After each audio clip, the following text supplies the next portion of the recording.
Out here in Citrus Heights at a property I just listed that we're going to be bringing to the market soon.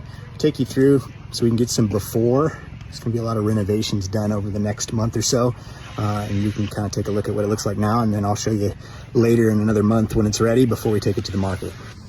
All right, come through the front door here. It's a little tiny house, about 900 square feet. Look at that green carpet, acoustic ceilings, that's all coming down, wood paneling. Got the linoleum that's beat up, countertops beat up. Come back here, it is a 2-bedroom, 1 bath. So the bathroom was done a couple years back.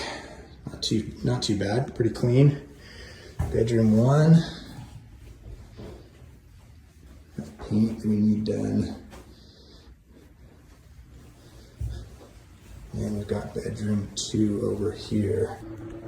So we step out here through the slider, nice patio, big old tree, back to the elementary school there. Nice good sized yard. So we don't have a price set yet. Should be coming to the market early next month. It really is going to be dependent upon how quickly we can get the repairs done. If you have questions about it, let me know, but we probably won't be ready for another month to sell it, but feel free to reach out anyways. Talk to you soon.